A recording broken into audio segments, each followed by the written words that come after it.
Pera ang nakikitang dahilan ng isang international relations scholar sa mabilis na paglabas ng warrant of arrest laban kay dating Pangulong Rodrigo Duterte. Si MJ Mondihar sa report.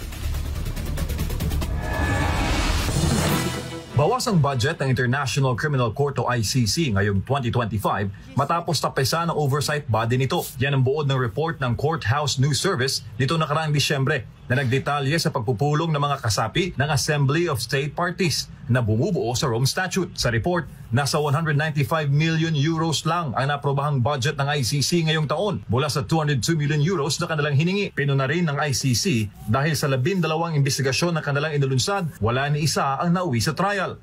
During the budget deliberation, kinriticize sila ng Assembly of State. Sabi, may investigation kayo ng 12 countries, pero hanggang ngayon, after nung December ng pagbibigay sa kanila ng budget, wala namang kayong trial in process. O, anong ibig sabihin yan? Ayon kay Sasrogando Sasot, may gustong patunayan ng ICC, kaya mabilis nilang inaprobahan ang warrant laban kay Duterte. Tapos, kailan sila nag-apply ng warrant? February 10, 2025. So, December, kinriticize sila. Wala naman kayong trial after ng December. So, after 2 months, nagmadali sila. Nag-apply ng warrant with the collaboration ng Bangag Administration. Naniniwala si Sasot na isang international relations scholar na may sabuatan sa pagitan ng ICC at ng Administrasyong Marcos Jr. laban kay Duterte. Sa kabila ng mga opisyal na pahayag doon ng gobyerno na hindi makikilahok sa ICC, lumitaw umano ang kabaligtaran sa mga dokumentong inilabas ng korte.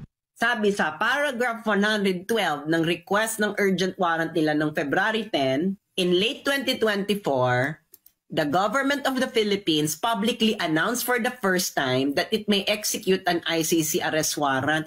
Kayo pala ang nakikipagtsikahan. Kayo pala nagsasuggest sa ICC. Bongbong.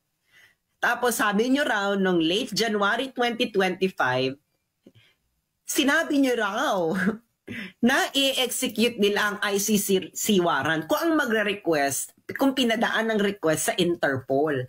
So, tigilan nyo na yung sinasabi nyo, nagko-comply kayo sa Interpol. Kayo ang nag-suggest sa ICC na padaanin sa Interpol. Dahil may resulta na ang ICC ngayong taon, inaasahan ni Sasot na mas malaking budget ang makukuha nito sa taong 2026.